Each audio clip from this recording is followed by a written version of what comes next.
Projeto Yara, né, completinho, né, Projeto Yara Avelberg, o nome do projeto é uma homenagem a uma militante, né, que era psicóloga, que é a Yara. Ela era militante em São Paulo e foi brutalmente assassinada durante a ditadura militar. E ela tinha, né, dentro da militância dela, né, com parte da militância, uma iniciativa de pensar mesmo o acesso, né, da população ao atendimento psicológico, né, de forma mais geral, e também poder pensar em contrapartida, né, a próprio desenvolvimento da teoria, as teorias psicológicas, enfim, para pensar a realidade, assim, né, brasileira, enfim.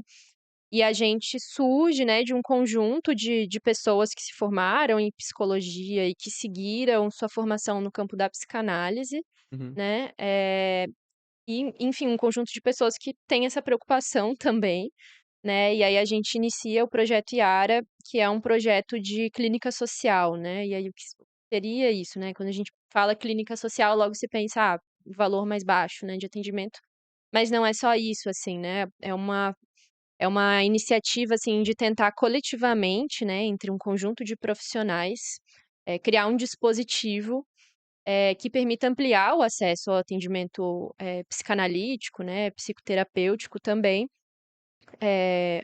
a um grupo da população que não teria acesso, por hoje ser algo muito caro, uhum. né, mas conjuntamente a isso, também poder pensar avanços na teoria, né, psicanalítica, enfim, para pensar o sofrimento da população brasileira hoje, né. Então sempre tá conjuntamente, né, a perspectiva do trabalho clínico com a perspectiva do avanço teórico, né, do avanço, formativo para pensar as questões, assim, né.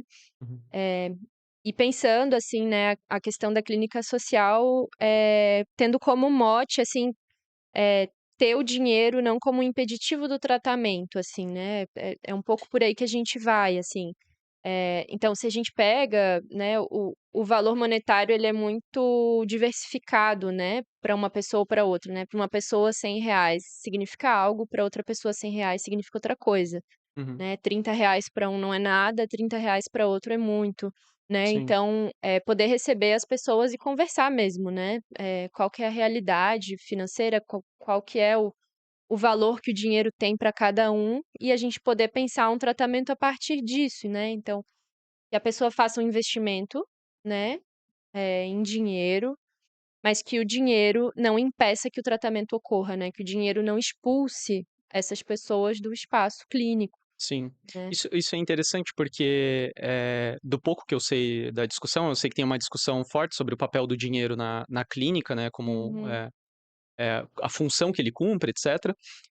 Mas tem uma questão que de certa forma, o que parece uma leitura um pouco dogmática sobre o uso do dinheiro, que geralmente parte de alguma discussão do Lacan, não necessariamente fiel ao Lacan, mas que parte de uma discussão, parece, de fundo lacaniano, que tem a ver meio que um certo dogmatismo de que você tem que arrancar muito dinheiro, porque ele tem um peso muito importante, e aí parece que não leva em conta justamente que pode haver essas particularidades, né. Bom, uhum. R$ 30 para alguém que mal recebe um salário mínimo, já é um impacto gigantesco, assim como, sei lá, talvez 100, 150 ou 200, a depender quanto que tu recebe, qual que é a tua renda, ou Uhum. eventualmente se tu não tem renda, né, então, tipo, tem todas essas particularidades, eu acho que entra um pouco nesse campo da discussão, não? É poder pensar a partir de cada caso, né, não ter uma regra universal, né, que você chamou de dogmatismo, né, não ter uma regra universal, pra todas as pessoas que chegam, né, mas poder pensar a singularidade de cada caso, né, como que o dinheiro aparece para cada um, né, não é também tirar o valor clínico, né, do dinheiro, né, de fato, é importante que a pessoa invista no seu próprio tratamento, né, para ter um investimento pessoal também, né. Eh É importante que a pessoa sinta que ela perde algo, né, digamos assim, né, ela tá pagando, né, ela tá investindo, né, então ela também vai investir pessoalmente, Sim. né, não tirar esse valor, né, Uhum. não vulgarizar o debate do dinheiro, né, acho que Uhum. ter essa preocupação, né, mas poder pensar no caso a caso, né, porque Uhum. senão também, de que vale a gente expulsar pessoas do espaço clínico, né, inclusive quais impactos que isso pode ter até mesmo para o avanço teórico, né, se a gente se restringe cada vez mais a um grupo, né, menor que pode pagar, Uhum. né, e o resto das pessoas vão se resolver em outros espaços, né, Sim. né, então, é isso, poder pensar o caso a caso, né, E poder considerar as 2 coisas, né, considerar o aspecto clínico, né, o Uhum. critério clínico do valor monetário, mas também o critério da realidade social, né, que se impõe, né, não é nenhuma escolha, né, isso se impõe, né. Sim, sim.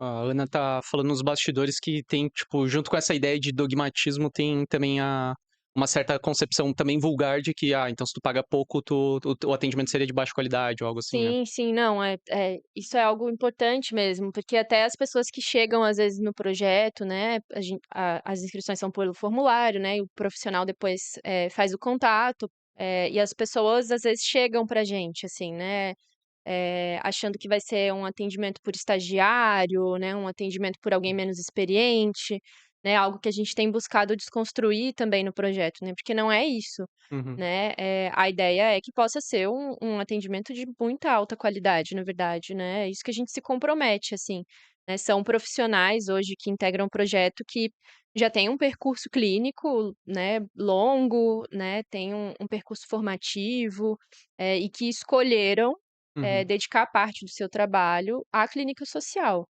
né. É um investimento desses profissionais também, no seu percurso profissional, assim, né. Eu vou construir meu percurso profissional pensando também essa questão na clínica, Sim. Até né. porque, de alguma forma, me corrija se eu tô entendendo errado, mas a questão do dinheiro como um dispositivo clínico, ele tem mais a ver com o sujeito que tá em atendimento, né, do que propriamente com o analista, né, então, por ou não? Tem que pensar, porque isso passa pela escolha também do profissional, de como ele vai lidar com o Ah, claro. dinheiro, né. A gente tem alguns debates hoje também, no Brasil, por exemplo, né, que tentam pensar, que o trabalho dos psicanalistas estaria passando também por uma precarização, por exemplo, porque as pessoas têm pagado cada vez menos, né, Uhum, então de que significaria: "Ah, a gente está sendo pago abaixo do valor da nossa força de trabalho", enfim, uhum. porque o valor é menor. Né, e eu acho que não dá para pensar, só dessa forma, né, porque de fato a realidade social tem mudado, né, as pessoas têm o salário mínimo tem valido cada vez menos, né, a É, gente uma coisa é você ser psicanalista na França, outra coisa é ser sim, psicanalista no Brasil, né, digamos é, assim. e Pra e ser curto e grosso, digamos assim, a gente tá num país dependente, a gente tem uma massa, eh, a pobreza no Brasil é uma marca constante, a gente tem uma massa uhum, de desempregados, a massa salarial ela é muito baixa, o endividamento familiar é muito baixo, então, muito obviamente alto, né. o endividamento familiar é É, muito alto, muito alto. então as condições de vida, na verdade, de boa parte da população, a gente tá falando ali de pelo menos 80% da população é, na verdade, em níveis muito ruins, né, então, se a gente quiser pensar a Sim. clínica num sentido mais amplo, que não só como o seu trabalho individualmente falando, etcétera, vai se deparar com essas questões, não? Sim, a gente vai se haver com as contradições, né, que a gente está passando, na nossa cidade, no Brasil, né, se a vida tá mais precária, a gente vai encarar isso na clínica, né, e aí como que a gente abarca essa questão, né. Sim. Bom, as pessoas estão podendo pagar um valor menor, né, como que a gente lida com isso, né. A gente, fecha então uma porta, né, uma abertura, ou a gente abarca isso, e tenta pensar como que a gente pode lidar, né, porque é isso, daí dentro do projeto pra gente o que importa, né, porque é isso também, a gente não pode ser hipócrita e falar assim: "Ah, tanto faz, né, o que eu recebo", porque também, tenho que sobreviver, né, também a minha renda vem dali, né, também sou um sujeito que, tem que comer, tem que pagar moradia, Uhum. né, mas a questão, pra gente então é poder pensar, o valor que chega também de forma, conjunta, né, ou seja, para mim pouco importa quanto você paga ou fulano paga ou ciclano paga, né, a questão é o montante total que eu tenho no mês, né. Sim. Bom, se eu recebo o suficiente no final do mês para reproduzir minha própria vida, né, pouco importa se é porque tu pagou 100 e o fulano pagou 100 ou porque o outro pagou 80 e tu pagou 20, né, Uhum. por sessão, né, então é poder pensar o conjunto mesmo, assim, né. Então pra gente o que importa é isso, também não, diminuir, né, o trabalho, do Sim. profissional que pode receber qualquer coisa, não, é uma preocupação, a gente tem que ser remunerado, Uhum. né, mas também não colocar isso na conta individualmente de cada paciente, né. Então, bom, aquele que paga 150 acaba pagando também por aquele que pode pagar 20, 30. né, então, é pensar dessa forma conjunta mesmo, né. Sim, sim. É, e é interessante porque eu fiz uma menção ao Lacan, mas no sentido não que estavam sendo fiel ao Lacan, mas que há provavelmente uma distorção, porque, de novo, não sou nenhum especialista, mas eu sei que há um debate que é interessante, que o Lacan retomou, que é justamente de colocar a subjetividade de novo em questão, né.